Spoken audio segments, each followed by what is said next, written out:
Thank you, Chair. The next issue, Mr. Sokombela, was the selection of Swissport's BEE companies. Can you recall what issues the Auditor General found in that regard? Chair,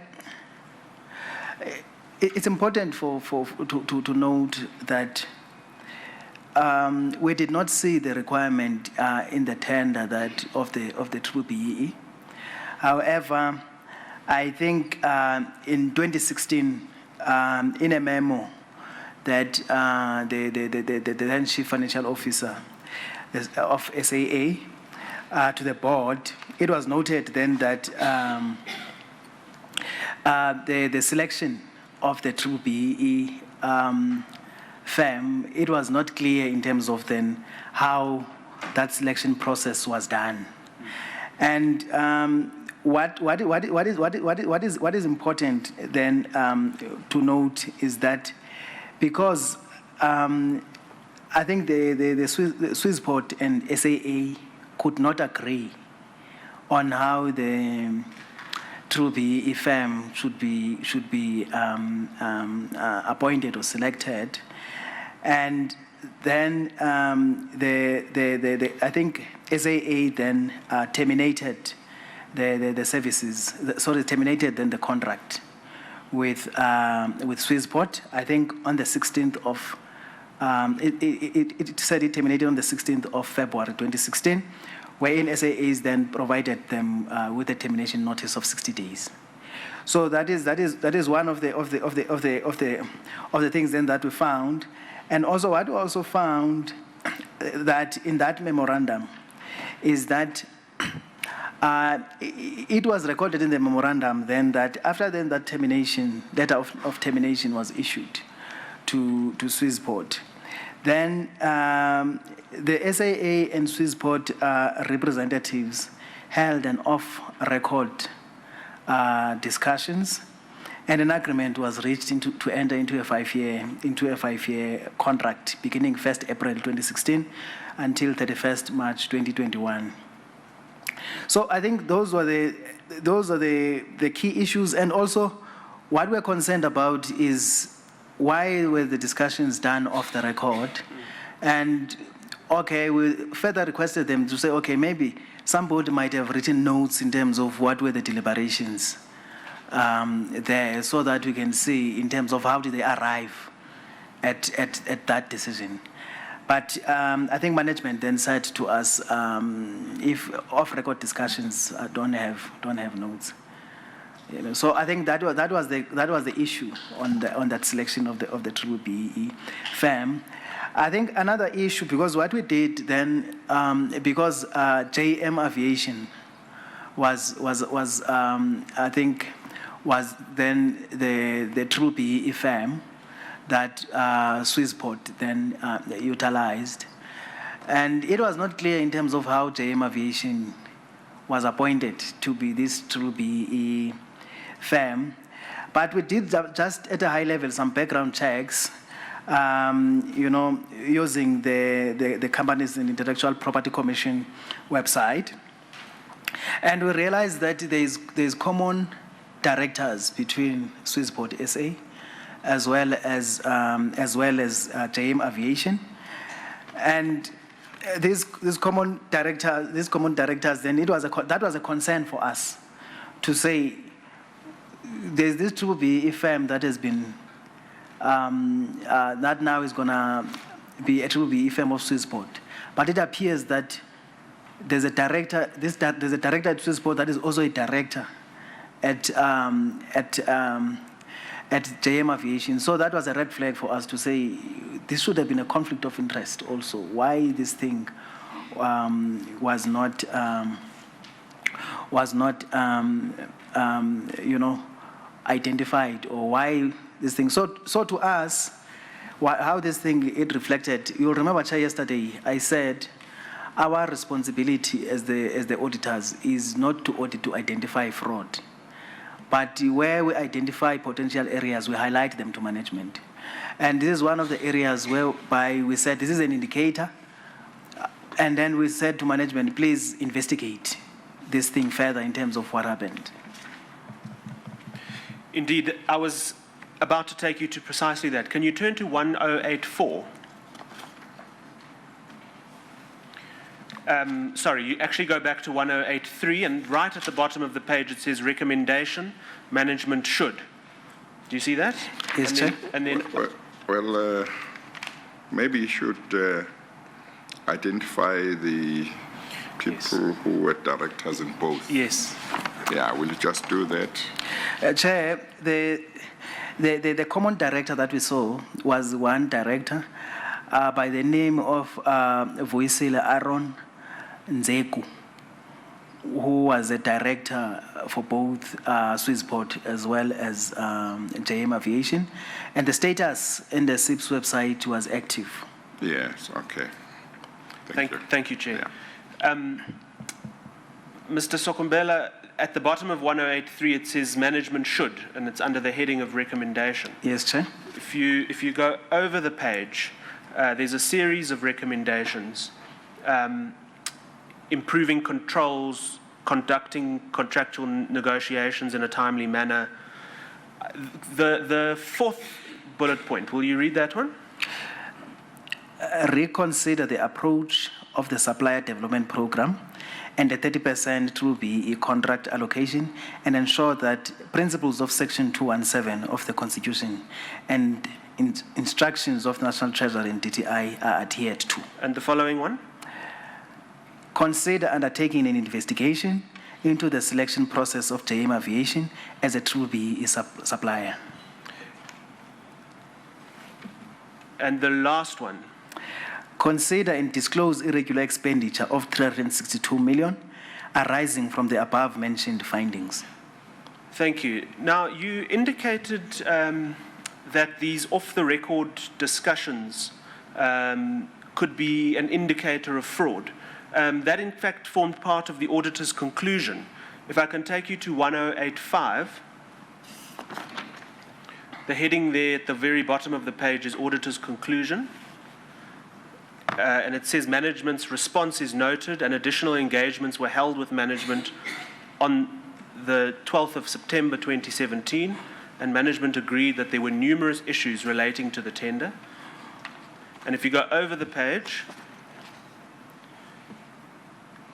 the finding is based on the requirements of Section 217 of the Constitution of South Africa, which requires an organ of state which contracts for goods or services to do so in accordance with a system which is fair, equitable, transparent, competitive, and cost-effective. Can you go down to the last heading, which says contract allocation set aside to BEE suppliers and process and selection award of BEE companies? Are you there? Yes, Chair. The second paragraph under that heading says, with regards to the off-the-record meeting held with Swissport by management, that will not be accepted as the auditors cannot validate the discussions held because they were not recorded. This is an indicator of fraud and further investigation must be done. Do you know whether further investigation was thereafter done? Chair, I don't have an idea if that further investigation was done or not. Thank you.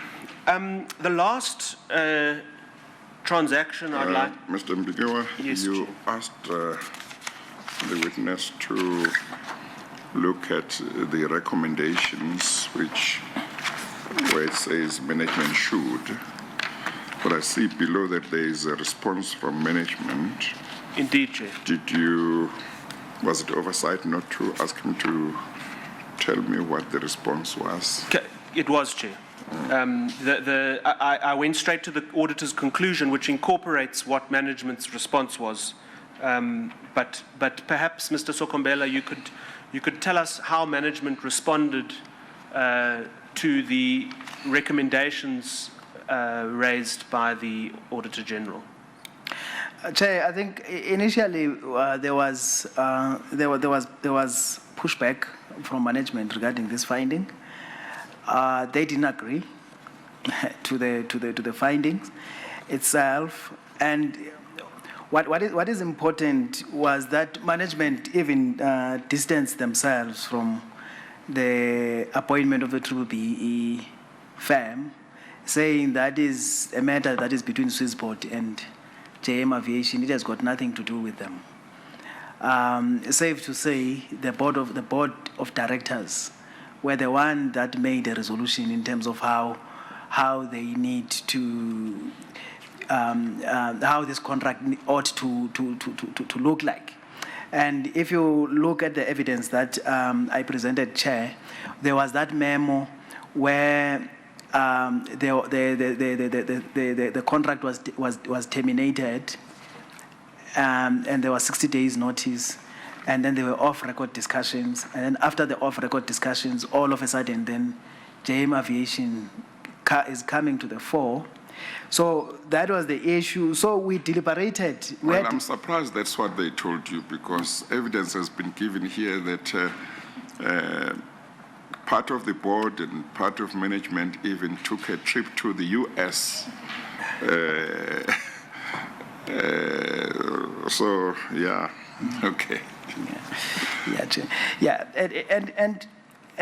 and Chair, we I think on the 12th of September 2017, we met then, especially the then acting chief procurement officer, because he was the one then that was responding to this, to the finding itself, because they couldn't, based on what we found, it was very difficult for them to defend it, and they ended up conceding to the finding itself. Hence, then we ended up in the auditor's response, then recommending further in terms of what needs to be done regarding this particular transaction.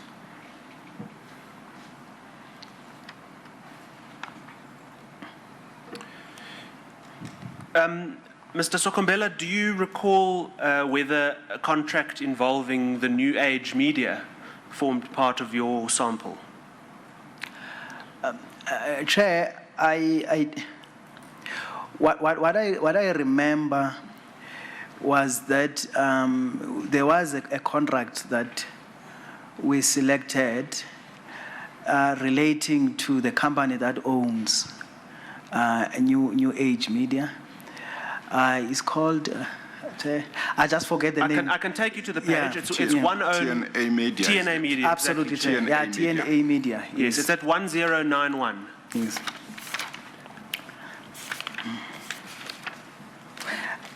Thank you, Chair. And sorry, if you go back to 1090, that tells you what this table is. Yes, Chair.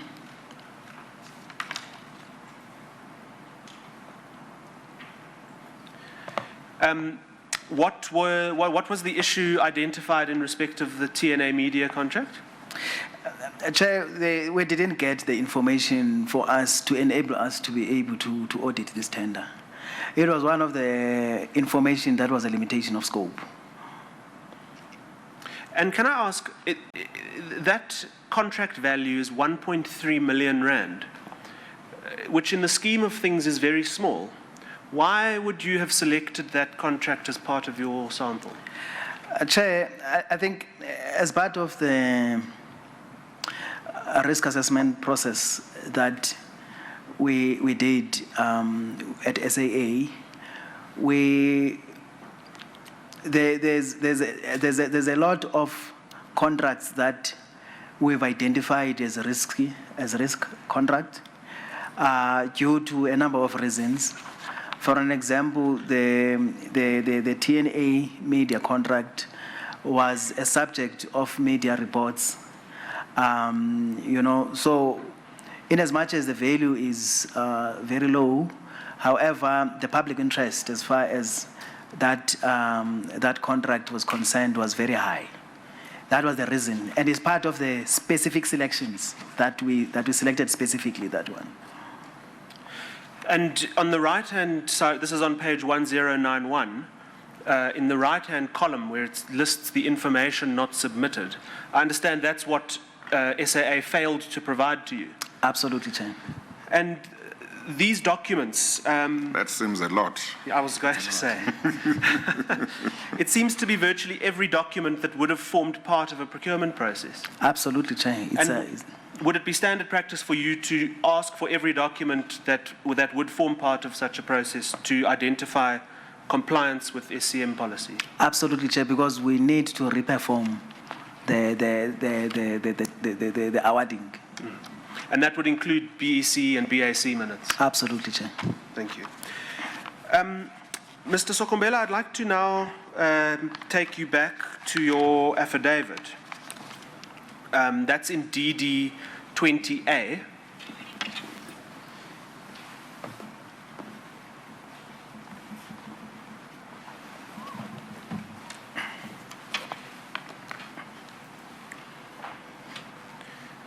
And we can pick it up at page 38.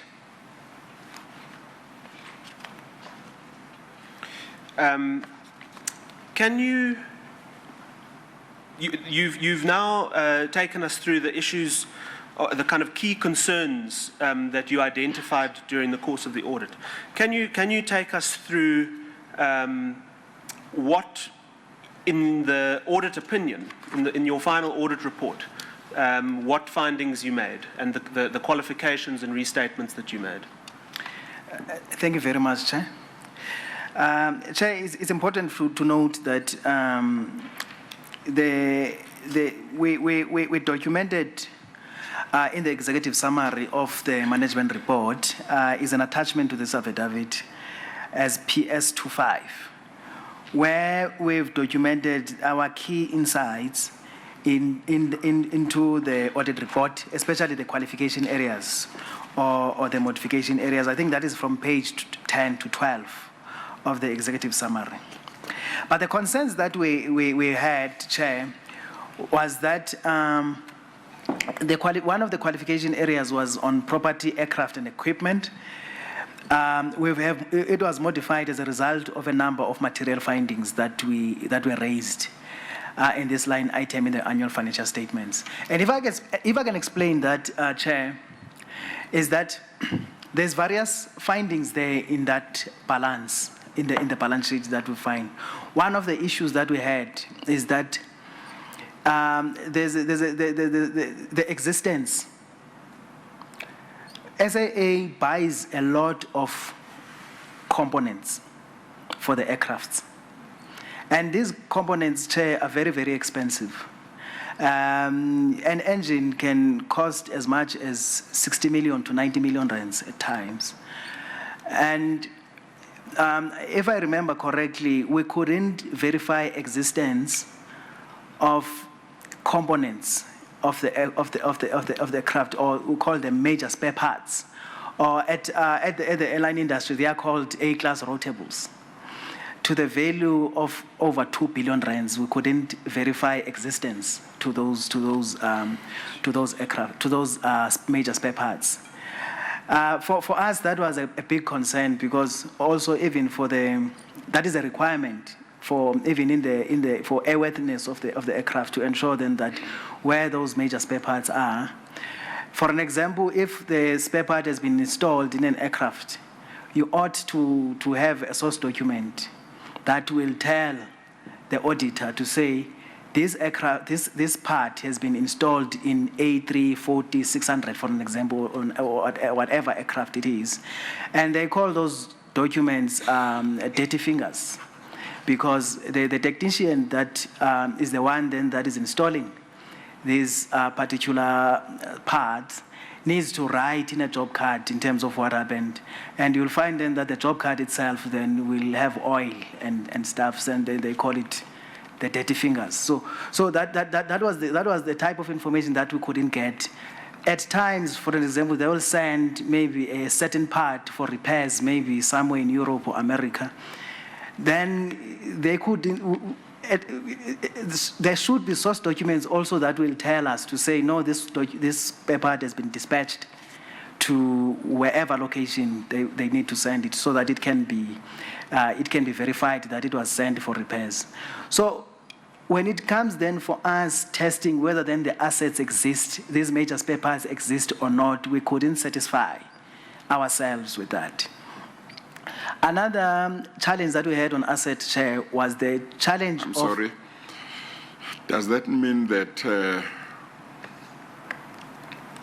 there were records which suggested that certain parts had been installed, but you couldn't, there was no proof of such installation, or was the position that there were no records indicating any installation of parts, or where certain parts that are important for an airline to keep, where they were kept?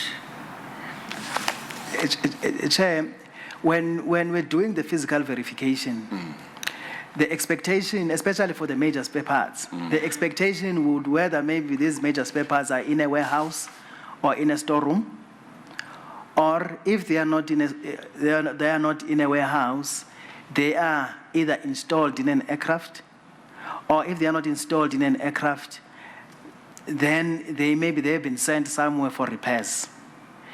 Then in all of those instances, if we can find them to verify them physically at the warehouse, then they need to prove then to us to say, no, they are not here at the warehouse, they are installed in the aircraft.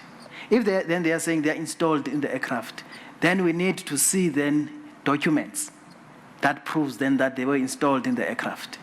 If then they were not installed in the aircraft, maybe they were sent for repairs, then they need to show us documents then to say, no, this engine serial number so-and-so has been sent maybe to Rolls-Royce or wherever it was sent, so that it can be for repairs, so that it can come back. So that is the reason why I mentioned that, Chair, to say we didn't just went to the warehouse, and when we checked the warehouse, we didn't see the major spare parts, and then we made a conclusion. We probed further in terms of what might have happened.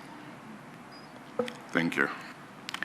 Yeah, so I wanted to highlight also on the same category, one other aspect that we saw that was a challenge on assets was the issue of the SIA has been making losses. You know, meaning that the assets then that they had didn't have an ability to generate economic benefits, you know.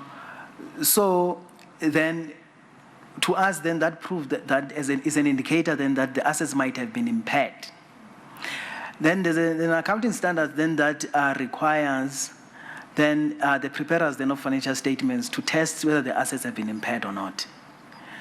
And we couldn't find then that evidence then that management have done that, have tested these assets for impairment. And that was one of the limitations then that we had. However, I think for the aircrafts, at least they managed to, especially the owned aircrafts, they managed to do something, because there are values, I think, that are published by a certain company. I just forget the name of the company now, that will have resaleable values of the aircrafts. So we could at least determine in terms of then what are the values of those aircraft. And when we compare the values of those aircrafts with the carrying amounts as per the balance sheet, we're satisfied then that the aircrafts are not impaired. Those the owned aircrafts are not impaired. However, for the other equipment, like your major spare parts, because they are also subject to obsolescence as well, your major spare parts, other equipment, for example, like simulators and stuff, we couldn't find evidence whether then they are impaired or not. So those are the major findings as far as the assets are concerned. Also, one other qualification area was on maintenance costs, because what we realized is that maintenance costs, there were challenges there, ranging from SAA recognizing the expenditure when they make payment, as opposed to recognizing expenditure when they incur it. For an example, when they receive invoices, they will keep the invoices and not record them in the books. And then when they are making payments, it's by then that they will record in the books. And in terms of the International Financial Reporting Standards, which is an accrual accounting framework, that is not allowed. So they couldn't So that was an issue. Another issue is that there is another major maintenance. In the airline industry, there's certain maintenance. There's certain maintenances that the airlines need to make. One is called the C-check maintenance. The C-check maintenance is done maybe every 2 years, every 1 to 2 years, and then there's a big maintenance. Is basically like an overhaul of the aircraft. I think it's done every 4 years. So SAA then didn't have a policy in terms of how then they need to deal, especially specifically with the C-checks. So the way then that SAA, for example, they would pay, they had a contract for those C-checks that was called, I think, the Power by the Hour contract, where then they will make payments, maybe to South African Airways Technical. And then South African Airways Technical then sometime in future will then perform then the C-checks, or they will get a supplier maybe to perform then those C-checks on their behalf. But how SAA was recognizing these checks was that the date when they are making the payment, they will recognize it as an expenditure, even though it's a prepayment, meaning that it's not supposed to be recognized in profit and loss. It's supposed to be recognized as a prepayment in the balance sheet. So those were part of the challenges that that we had in the maintenance expenditure at SAA. Then there was also a qualification at the subsidiary of SAA, which is South African Airways Technical, because the controls there of inventory were very weak. And South African Airways Technical buys a lot of stock in the form of components also for the aircrafts, because they are an MRO, so they need to have parts that they will use then to service its clients, specifically SAA and other airlines. So then they will have then those components, your tires, your thrust reversers, among others, in terms of then what those parts are. But the challenge that we had there is that the controls were very poor there. What the standard requires then, that the inventory or stock needs to be recognized, needs to be measured in the books, in the lower of cost or net realizable value. What that means is that if you buy the stock, let's say beginning of the year, you buy it for 100 Rand.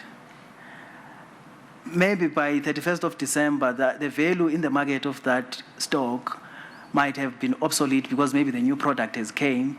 No, now it's no longer 100 Rand, maybe it's 50 Rand. So then the standard then requires you then to write it down to 50 Rand. But what we didn't find that South African Airways Technical is how then SAA Technical complies with that important requirement of the standard. And then that then made us then to qualify them. And also they had a challenge also on the inventory system that they were using, because there's a system that they were using that was called MEMIS system. And that system, I remember from by 31st of March 2017, they discontinued that system, and then they procured another system that was called AMOS system. And we were concerned about that because the credibility of the data that was on that system also was not reliable. And they took the information from the MEMIS, it's like garbage in, garbage out, kind of. You know, that they took this data then from this MEMIS system to the AMOS system, and there was no proper procedures that were done there, like your data migration and stuff. So we ended up then qualifying the inventory, but the qualification then that from the subsidiary which is South African Airways Technical, when we evaluated it at consolidated level, we found that this is material for our own circumstances. And then, hence, then you will see it as a qualification in the audit report of South African Airways. I think, Chair, we transversed a lot about irregular expenditure. I'm not going to spend a lot of time there, but yes, it was a matter of we qualified them on irregular expenditure, as well as a fruitless and wasteful expenditure. There was a qualification that we had there. Thank you. Yes, maybe you go first, Mr. Mbigiwa. Maybe you are going to ask what I wanted to ask. Well, Chair, I was going to ask about the conclusion of the audit. So if your question is on the substance that he's just discussed, then perhaps... No, ask him. I can always come back to it. Mr. Sokombela, you indicated earlier that there was a delay in concluding the audit, and that it was only concluded in December when the financial year had ended in March. Absolutely. Can you give us an indication of what an auditor does when there is a delay and events occur in the intervening period? Do you revisit things? Do you include them somehow? What does an auditor do? Chair, it depends on the nature of those events, in terms of what those events are. But there's a concept of subsequent events. That concept is covered by the accounting standards and also by the auditing standards as well. For the accounting standards is for the preparers of financial statements to keep to be on the lookout in terms of what are the events what are the material events that might require them as management is either to disclose them in the financial statements or to adjust the financial statements. I think it's called, those events may qualify, can be adjusting events or non-adjusting events. The adjusting events, for an example, if I can make an example, is SAA, I think at SAA, I can make an example at SAA, because SAA, if you remember, there was the competition commission. There was a case of the competition commission, and if I remember well, the judgment came subsequent to the year end in 2017. I'm going down memory lane now, but.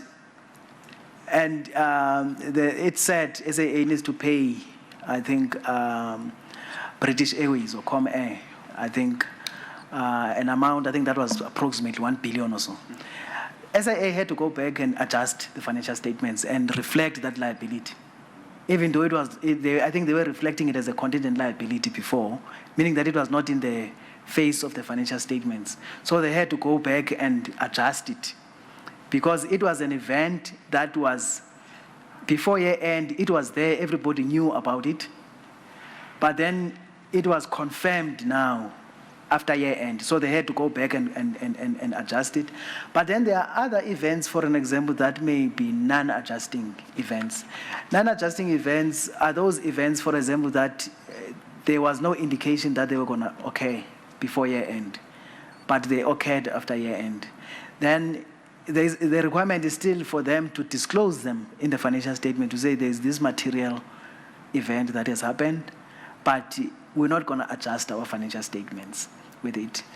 On the auditing side, also there's an auditing standards then that regulates how then auditors need to audit those subsequent events, which includes, among others, auditors having to look at the minutes of the board of directors, scan the environment in terms of what is happening in the environment, what are major transactions that are happening within the entity, engaging with people that are responsible for in the entity to identify, that are on the lookout for subsequent for those events, among others. So that is the principle, in terms of then the subsequent events, because as an auditor, you don't want to face a situation whereby you sign the audit report, but there are major events that has happened between the date of the issue of the financial statement, the date that the financial statements were issued to you, and the date that you signed the audit report.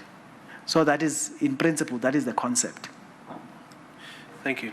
Mr. Sokombela, before we proceed to the concluding part of your evidence, I want to return to something you spoke about earlier.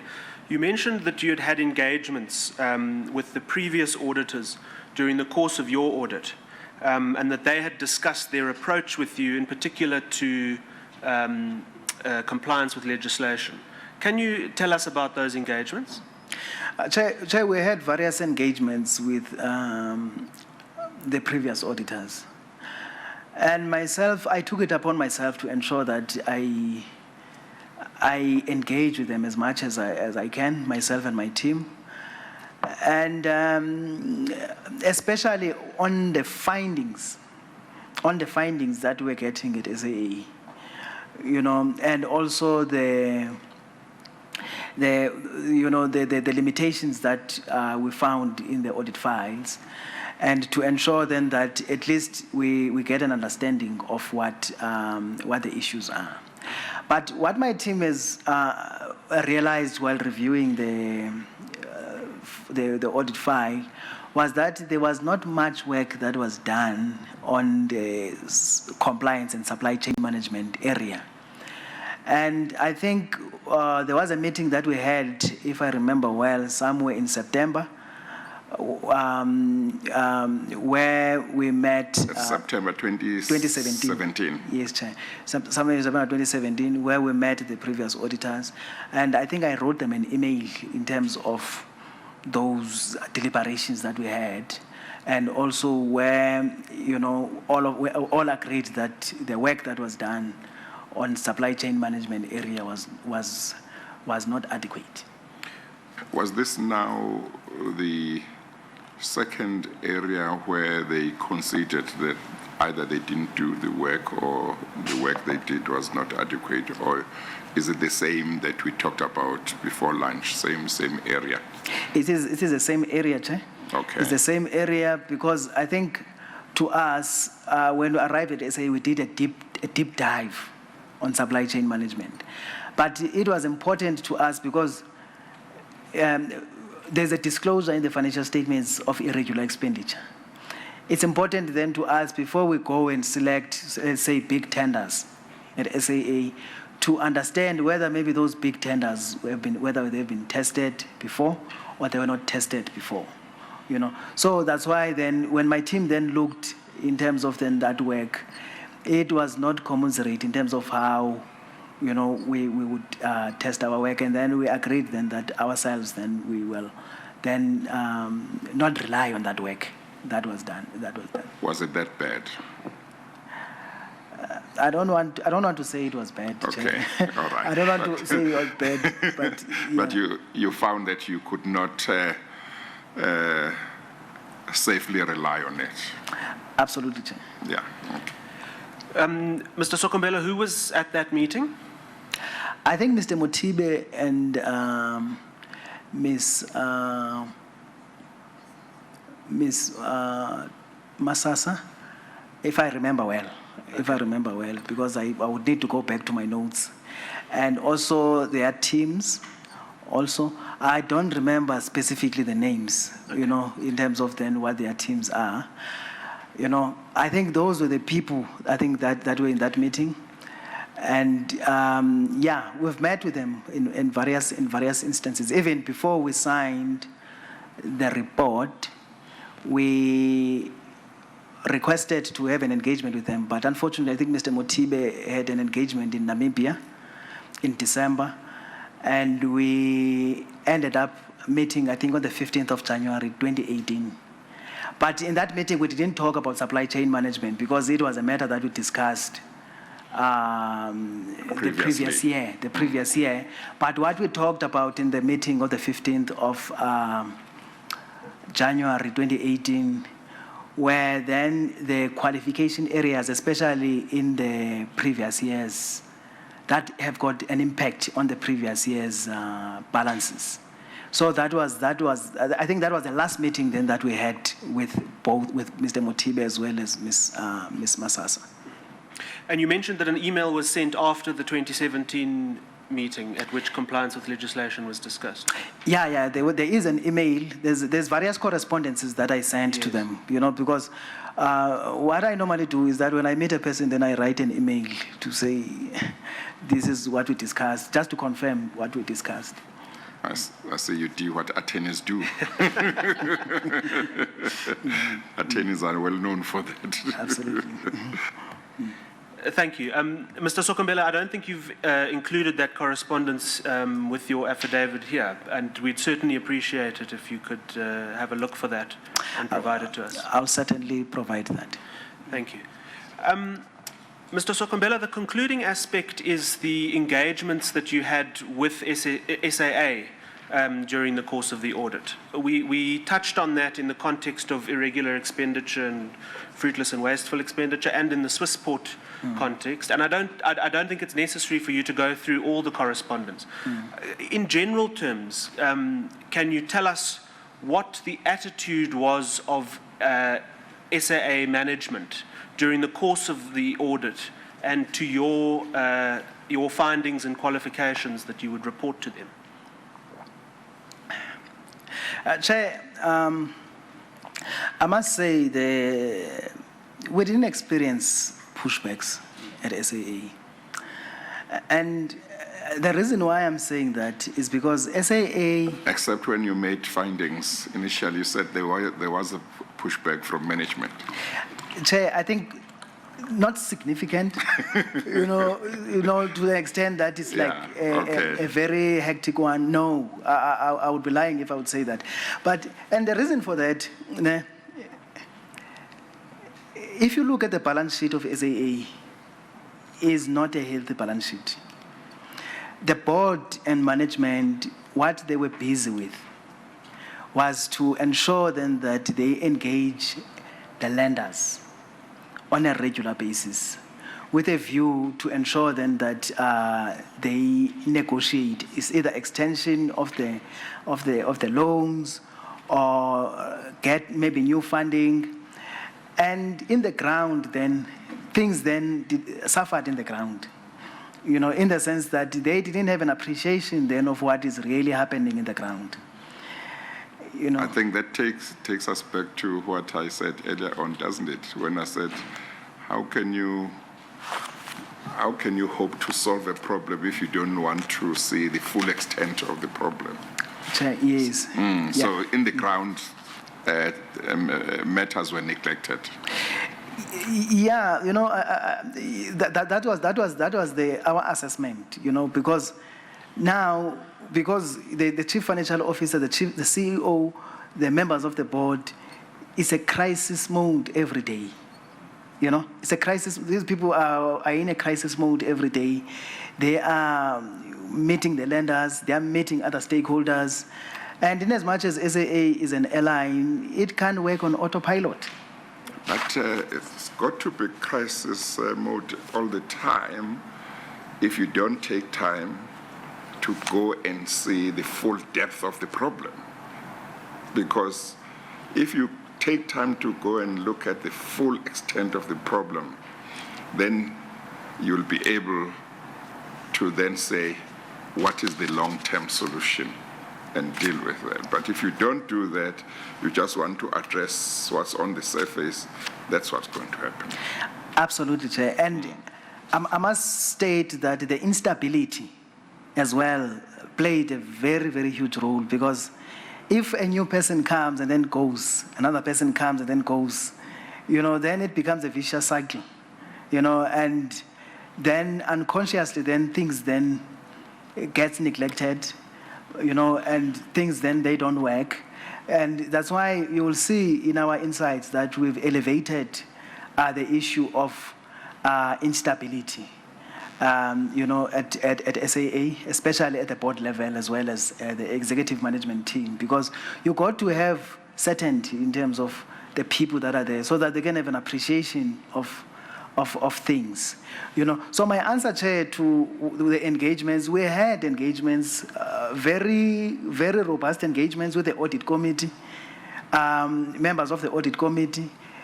We had, I think, Did that include Ms. Quinana? Was she not in the audit committee? No, Or Chair. maybe that was not the year. That was not the year, Chair. Okay. Yes.